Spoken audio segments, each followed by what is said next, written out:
अस्सलामुअलैकुम viewers, welcome to Ilmi institute for competitive exams.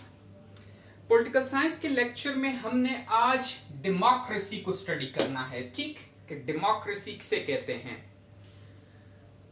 Political science के जितने भी लेक्चर्स हैं मेरे, आप इस चैनल की प्लेलिस्ट पे जाएं, वहां पे आपको पॉलिटिकल साइंस का अलग से फोल्डर मिलेगा, वहां पे ये सारे लेक्चर्स मौजूद हैं। उसके अलावा इम्पॉर्टेंट बात कि मेरा अपना अलग से एक YouTube चैनल है जिसका नाम है लेक्चर्स बाय वकास अजीज। वहां पे मैं फिलॉसफी और सोशियोलॉजी के लेक्चर्स देता हूं, आप जाके विजिट कर सकते हैं। ठीक, आएंगे टॉपिक के ऊपर, डेमोक्रेसी। सबसे पहले इसका कंटेक्स्ट समझने की जरूरत है। हम कहते हैं ना बड़े फख्र से कि हम डेमोक्रेटिक फॉर्म ऑफ गवर्नमेंट का हिस्सा हैं या डेमोक्रेटिक फॉर्म ऑफ गवर्नमेंट को एंजॉय कर रहे हैं।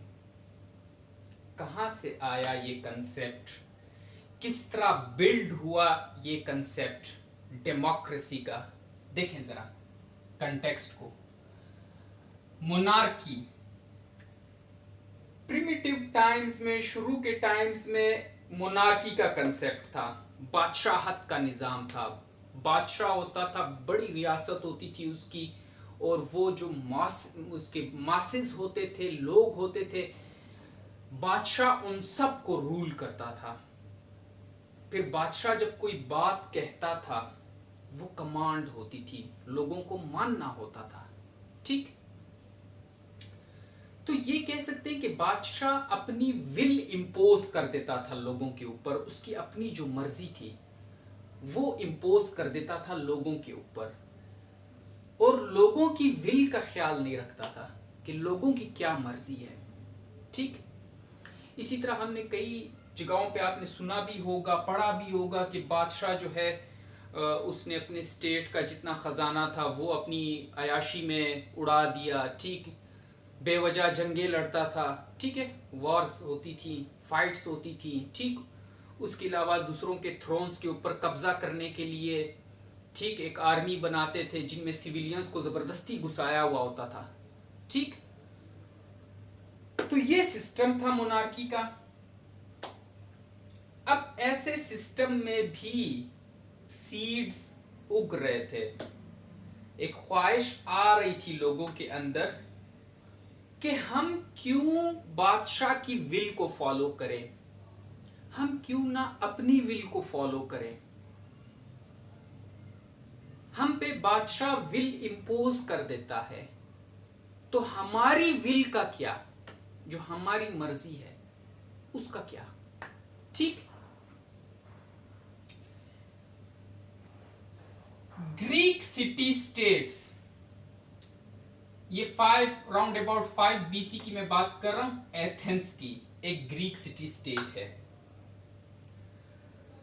डेमोक्रेसी यहां पे नजर आती थी ग्रीक सिटी स्टेट के अंदर, ancient Greek city states 5 BC। ठीक, लेकिन ये इस सेंस में डेमोक्रेसी नहीं थी जिस सेंस में हम आजकल इसको अंडरस्टैंड करते हैं। आजकल तो हम डेमोक्रेसी के साथ equality before law, fundamental rights, ठीक, सेपरेशन ऑफ पावर्स, कॉन्स्टिट्यूशन, ये सब चीजें अटैच करते हैं ना। उस टाइम इन चीजों का कंसेप्ट ग्रीक स्टेट्स में नहीं था कि कॉन्स्टिट्यूशन होगा, इक्वलिटी बिफोर लॉ, और उसके अलावा ये जो सेपरेशन ऑफ पावर्स है, ये कंसेप्ट नहीं था।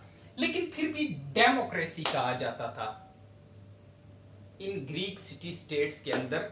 जो गवर्न करने का जो पैरामीटर है उसे डेमोक्रेसी कहा जाता था।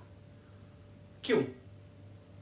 क्योंकि ग्रीक सिटी स्टेट्स छोटी थी, साइज में बहुत छोटी थी। ठीक, तो लोग क्या थे, एक जगह पे मिल के बैठ जाते थे और अपने पॉलिटिकल मैटर्स को रिजॉल्व करते थे। ये सोचते थे कि पीस को किस तरह इंश्योर करना है, किस तरह गवर्न करना है पॉलिटिकल मैटर्स को, पॉलिटिकल इश्यूज को। तो लोग खुद से डिसाइड करते थे इकट्ठा बैठकर।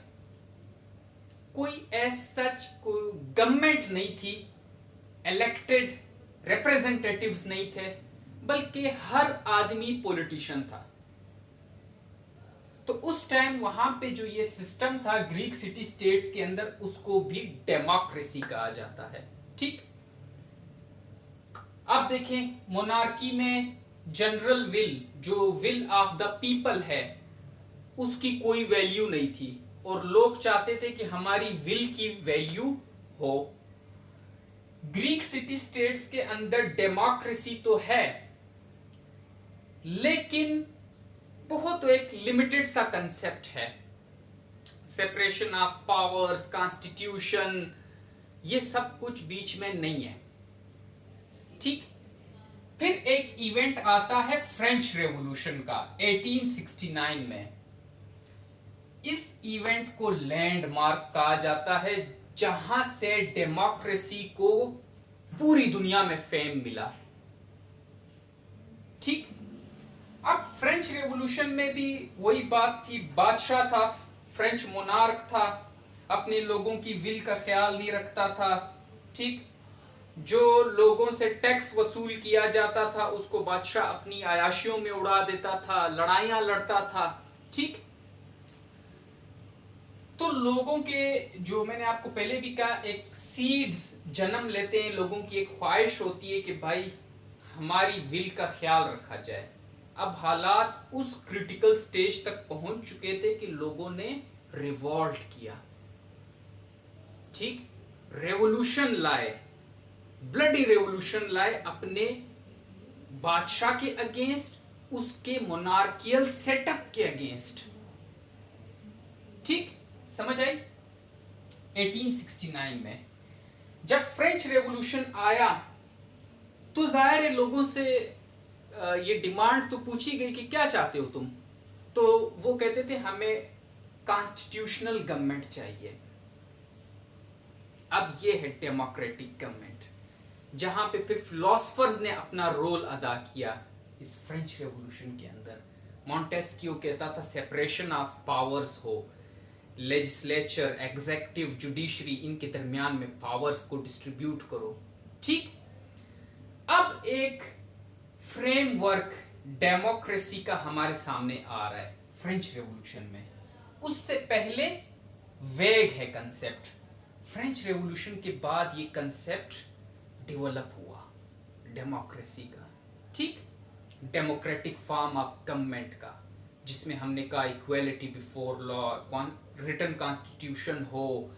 ठीक, उसके अलावा सेपरेशन ऑफ पावर्स हो, फंडामेंटल राइट्स हो। ठीक, अब ये सारी बातें, fundamental rights, separation of powers, ये इन दो स्टेजेस में नजर नहीं आती। मोनार्की में तो बिल्कुल भी नहीं। ग्रीक स्टेट्स में यह था कि लोगों का थोड़ा एक्सपीरियंस था कि वो खुद लेजिस्लेट करते थे अपने सिटी स्टेट के लिए। ठीक, यहां तक बात समझ आई?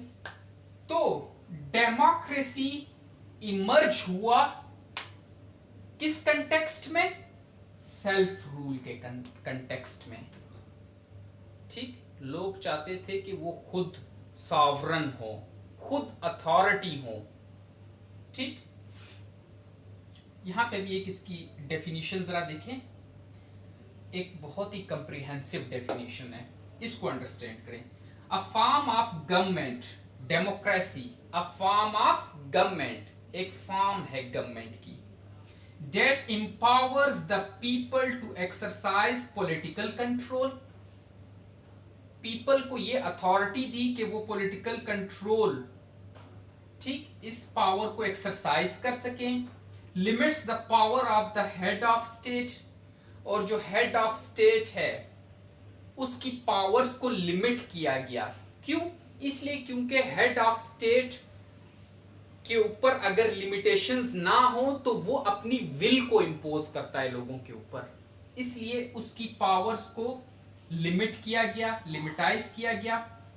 Provides the separation of power between government entities, legislature, executive, judiciary, इनकी पावर्स को क्लियर कट डिफाइन किया गया कि इनकी पावर्स क्या हैं, फंक्शंस क्या हैं, और ये एक दूसरे के स्फेयर में इंटरफेयर नहीं करेंगे। ठीक, and ensure protection of natural rights and civil liberty.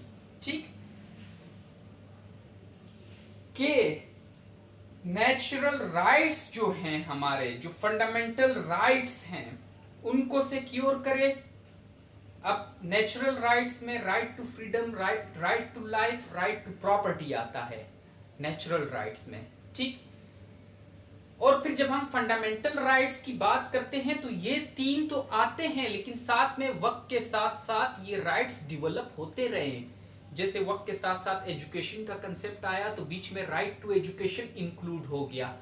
वक्त के साथ साथ पॉलिटिकल पार्टिसिपेशन का आया तो राइट टू वोट इंक्लूड हो गया। ठीक, अब डिजिटल दौर है तो हम कहते हैं राइट टू डिजिटल एक्सेस। ठीक, प्लस लिबर्टी इंश्योर करे कि उसी रूल्स रेगुलेशंस के अंदर रहते हुए लोगों के पास फ्रीडम हो कि वो अर्निंग करना चाहें तो करें, एजुकेशन हासिल करना चाहें तो करें। ठीक, समझ आए? अब आगे आए। A form of government in which the supreme power is vested in the people and exercised by them directly or indirectly through a system of representation, usually involving periodically held free elections। इस तरह भी define कर सकते हैं democracy को और इस तरह भी कर सकते हैं।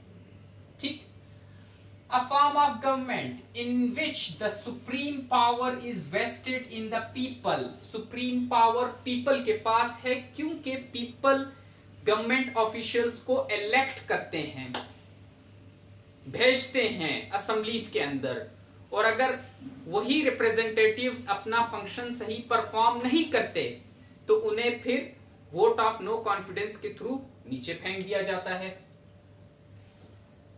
ठीक, power is vested in the people and exercised by them directly or indirectly through a system of representation।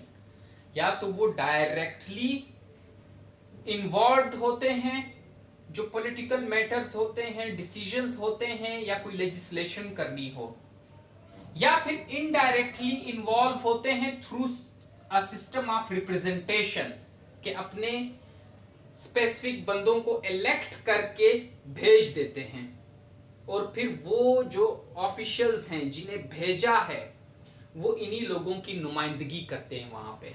ठीक, usually involving periodically held free elections. जब फिक्स टेन्योर्स के बाद इलेक्शन होते हैं तो इसी तरह ये सेटअप आ जाता है कि हम अपने रिप्रेजेंटेटिव्स को इलेक्ट करके लेजिस्लेटिव असेंबलीज के अंदर भेज देते हैं। ठीक, एटमोलॉजी की अगर बात की जाए कि ये जो डेमोक्रेसी का वर्ड है इसका ओरिजिन क्या है, तो देखें ग्रीक ओरिजिन रखता है, दो ग्रीक वर्ड से मिलके बना है, डेमोस और क्रेटोस। डेमोस कहते हैं पीपल को और क्रेटोस कहते हैं रूल को। तो लिटरल मीनिंग में देखें तो डेमोक्रेसी का मतलब है रूल ऑफ पीपल। समझ आई? अब मैंने एक डेफिनेशन लिखी है, हम पॉलिटिकल साइंस पढ़ने वालों की फेवरेट डेफिनेशन है। इब्राहम लिंकन 1864 में, वो former US president Abraham Lincoln 1864 में कहीं पे वो एड्रेस कर रहे थे तो उनसे क्वेरी हुई कि भाई, क्वेश्चन हुआ कि डेमोक्रेसी को आप किस तरह देखते हैं, तो उन्होंने कहा कि द गवर्नमेंट, ENT गवर्नमेंट, ठीक है, the government of the people, ये ENT है, the government of the people, by the people and for the people. लोगों की हुकूमत लोगों के थ्रू चलेगी और लोगों के लिए ही होगी। रिप्रेजेंटेटिव्स जो हम इलेक्ट करते हैं तो हम करते हैं ना, फिर वो रिप्रेजेंटेटिव्स असेंबलीज में बैठ के हमारे लिए काम करते हैं, हमारी वेलफेयर के लिए काम करते हैं, हमें ही रिप्रेजेंट करते हैं। ठीक। अब इसमें काइंड्स ऑफ डेमोक्रेसी आती है, जिसमें डायरेक्ट डेमोक्रेसी और इनडायरेक्ट डेमोक्रेसी आती है। दो काइंड्स हैं, ठीक। डायरेक्ट डेमोक्रेसी क्या है?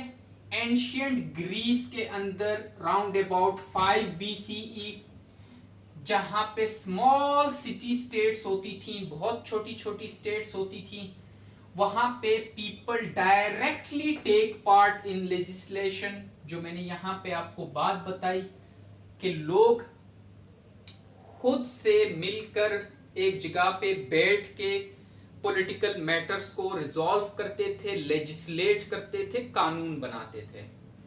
People assembled at a place and settled there political matters, ठीक।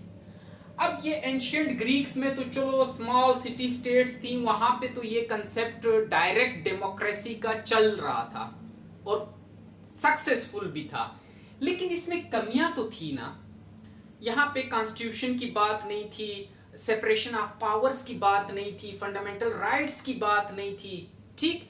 हर कोई अपने आप में पॉलिटिशियन था और मिलके बैठ के रूल बना देते थे, पॉलिटिकल मैटर्स को रिजॉल्व कर देते थे, ठीक। समझ आया? तो डायरेक्ट डेमोक्रेसी जहां पे लोग खुद बैठ के कर रहे हैं ये सब।